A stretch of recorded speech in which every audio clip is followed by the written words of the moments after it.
Good day, everybody. Back again, and just about to change out this carburetor. I'm going to try that other Holley one I have, the one that replaces Quadrajets. Apparently Holley's answer to the Quadrajet carburetor. I do have an old one kicking around. I don't know if it's going to work. It's a really old carburetor back in the 60s, and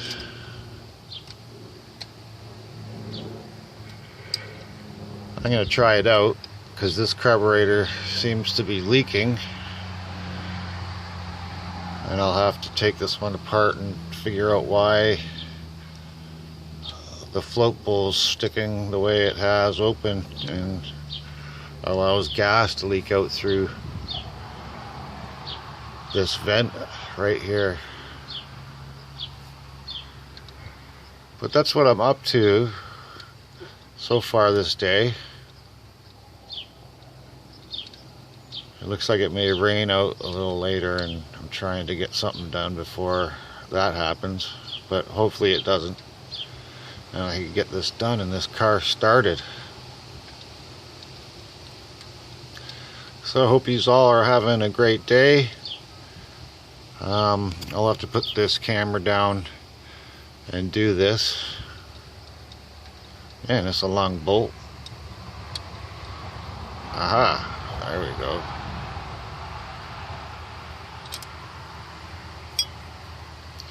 go. Alright, so we shall talk to you soon. Cheers. Hello, back again. So I got this carburetor out.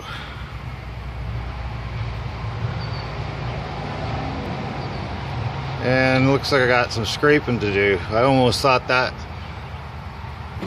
was like a corroded, I thought that looked like corrosion, but it's apparently gasket material. But doesn't that look like corrosion? Wow. Give you a good look at it.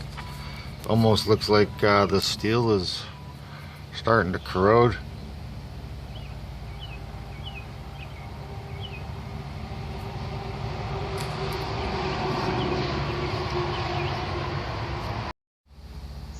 So if anybody's interested in how a carb is changed, it's pretty simple. First of all, there's 4 bolts holding them down. Quite simple. So my suggestion is to undo all the stuff connecting to it first, like the gas line, for instance, because it was tough to get turning, and if the carb wasn't bolted down, the carb would have just lifted right up. So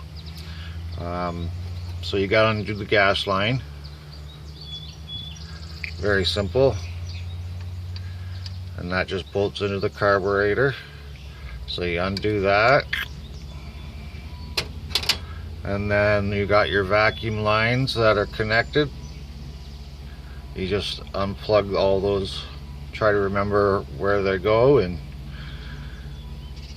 you'll have to reconnect them to the new carb. And then you got your throttle linkage, and that's it.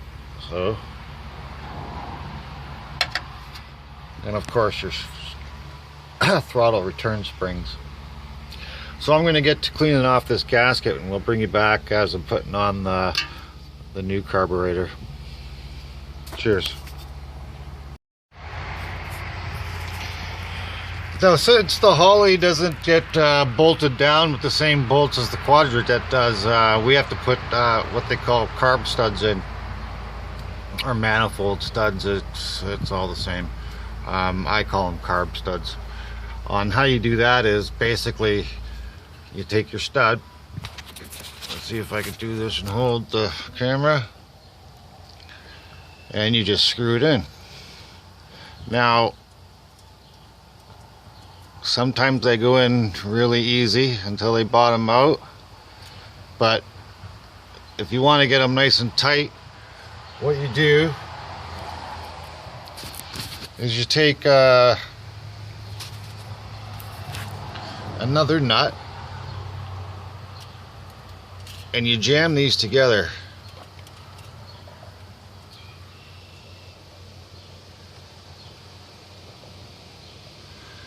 Hopefully that's going to be tight enough. So yeah, you put the two nuts on, tighten them down,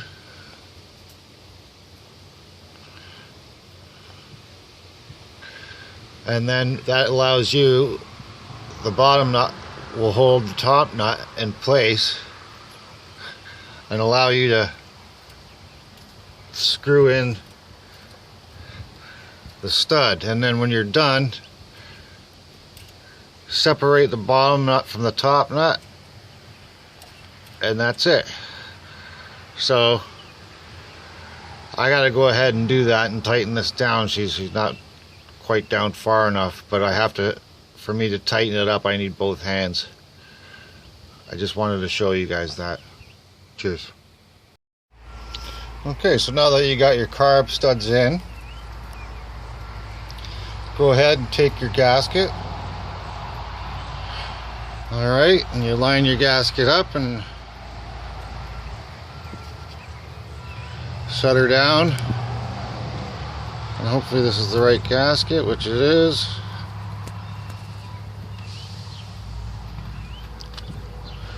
Nice and easy and evenly, so you don't tear it. Slide her down until she mates on the surface of the manifold, like so.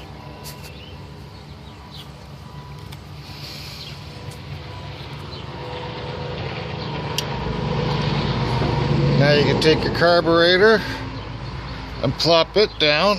Let's see if I can do this with one hand. Onto the studs. Huh. Just like that.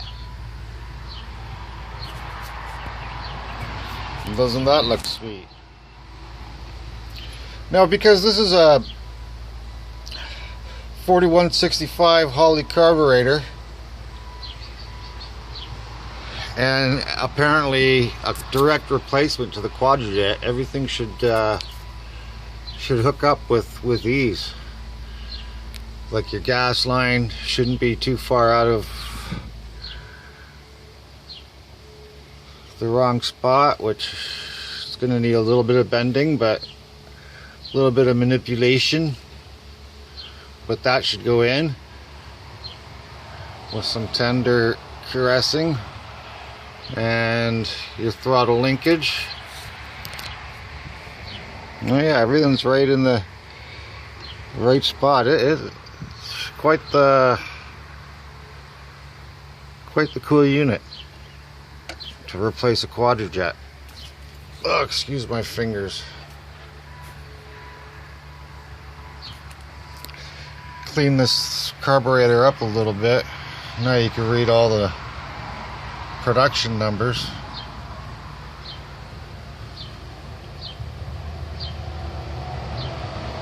And they tell you you can figure out the year and what model of carb it is.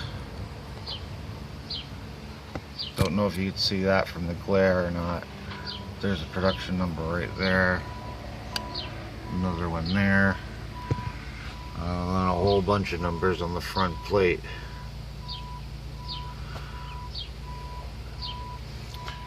So now you just take your bolts and tighten her down, which is sometimes easier said than done. For I have to lift this carburetor up to get the bolts in, because these studs are a little, see how the stud's riding up against the, well, not against, but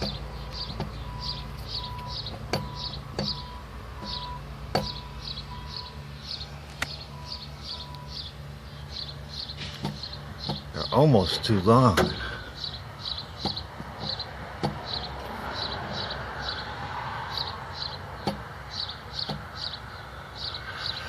I may have to cut those down a little bit.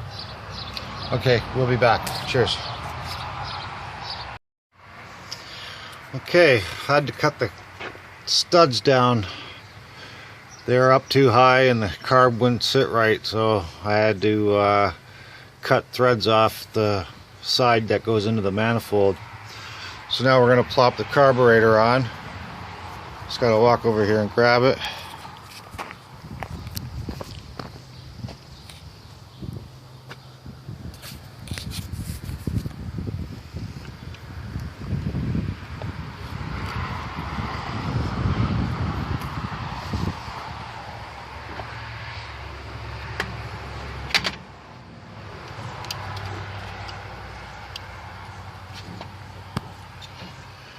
So basically you just set it on the studs.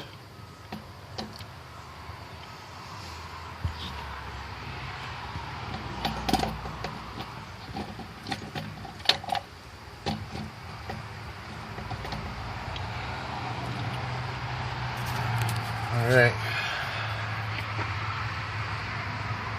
So I'm going to drop it down on those studs and tighten her up, and then we'll bring you right back.